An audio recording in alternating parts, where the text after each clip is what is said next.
তো আস্তে আস্তে দেখি আন্ডারপাসে দাঁত তুলে নিয়েছো, দেখি দাঁত দেখাও।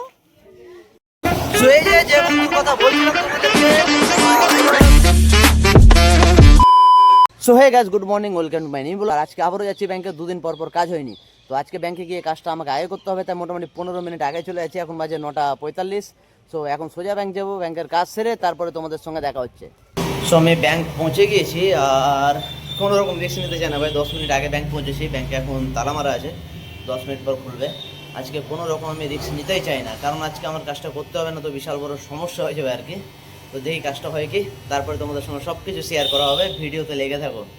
সো ব্যাংকের কাজ ছাড়লাম, এখন একটু বাড়ির দিকে যাচ্ছি, 1-1 ঘন্টা পর আসতে বললো। আর ব্যাপারটা হচ্ছে একটা ভালো জিনিস যে আজ আমার কাজটা মনে হচ্ছে হয়ে যাবে। আজকেও যদি একটু লেট করতাম তাহলে আজকে গল্প হয়ে যেত।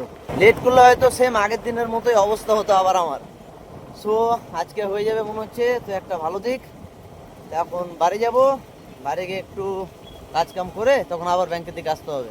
আর এখন আমি যে রাস্তাটাতে যাচ্ছি সেটা হচ্ছে আপনার ওই যে লালগোলা থেকে কৃষ্ণপুর যাওয়ার রাস্তা, যে বাইপাস দিয়ে সাইড দিয়ে রাস্তা হয়েছে। সামনে আন্ডারপাস দেখতে পাবে তোমরা সবাই, সামনে আন্ডারপাস রয়েছে।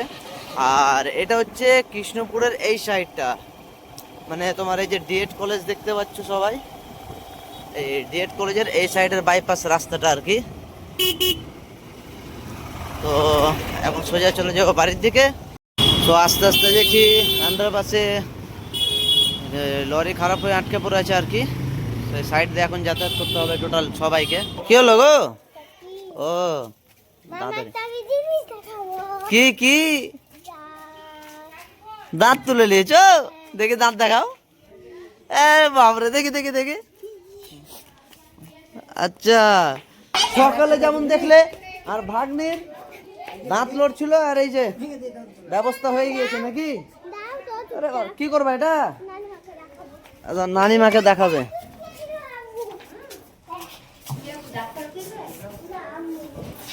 তো এখন আবার ব্যাংকের দিক যাবো। তো ব্যাংক থেকে এসে তোমার এই নতুন দোকান যেটা আমরা শুরু করছি, সেই দোকানে কাজ অলরেডি লেগে গেছে, মিস্ত্রি লেগে গেছে।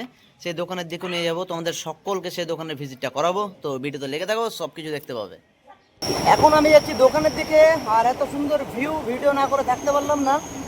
পাশে দিয়ে কত সুন্দরভাবে ট্রেন চলে যাচ্ছে দেখো।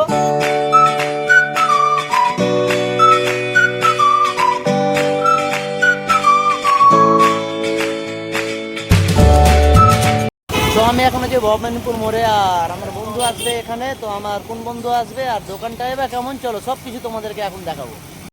সো এই যে বন্ধুর কথা বলছিলাম তোমাদেরকে, আমার ছোটবেলার বন্ধু রনি। সো রনি আর আমি এখন চলে যাচ্ছি তোমার দোকানটা দেখতে। ওকে অ্যাকচুয়ালি দোকানটা দেখাবো আর কি। আমার দোকান আমি ওকে দেখাতে চাইছি, ওই আসতে চাইছে না, কাল থেকে ডাকছি, বুঝো ঠেলা, ব্যস্ত মানুষ। তো চলো ডাইরেক্ট ওখানে তোমাদের সঙ্গে কথা হবে। তো ফাইনালি আমরা আমাদের নতুন দোকান চলে এসেছি আমার বন্ধুকে নিয়ে। তো এই যে দোকানটা দেখতে পাচ্ছ, আর এই দোকানটার লোকেশন হচ্ছে এই লালু ভাইয়ের গ্যারেজের, এক কথায় গ্যারেজের ঠিক সামনেই দেখতে পাবে এই দোকানটা। এই দোকানটাই হবে আমার আগামী দিনে নতুন দোকান। ইচ্ছা আছে 7 থেকে 8 দিনের মধ্যে খোলার।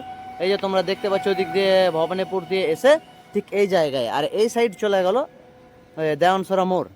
সো এটাই হচ্ছে আমার দোকান। এবার ভেতরে কাজ কমপ্লিট হবে, তখন কমপ্লিট হওয়াটাও তোমাদের দেখাবো কিভাবে কি কাজ চলছে না চলছে। তো ভিডিওতে অবশ্যই লেগে থাকো তোমরা। সো ফাইনালি বন্ধুরা আমার ব্যাংকের কাজ কমপ্লিট হলো। এই যে খুব একটা দায়িত্ব, মানে বিশাল একটা হেডেক কমলো। আর এখন আমি সোজা চলে যাবো বাড়ির দিকে। প্রচণ্ড খিদে পেয়েছে ভাই, এখনো না খেয়ে আছি। এখন বাজে 3টে পার হয়ে গিয়েছে। তো এখন চলে যাবো বাড়ি, তারপরে আবার দোকানের দিকে যাবো, তখন আবার বাকিটা দেখানো হবে আর কি। সো কাজের ব্যস্ততার কারণে ঠিকঠাক ব্লগটা আজকে করতে পারিনি, তাই তোমাদের সকলের কাছে ক্ষমা চেয়ে নিচ্ছি। আর নেক্সট ব্লগে সব কিছু তোমাদের দেখাবো। তো অবশ্যই তোমরা যেভাবে সাপোর্ট করছো করে যেও, সব কিছু তোমাদের সামনে দেখানো হবে। তো আজকের মতো টাটা, গুড বাই, সকলে ভালো থেকো।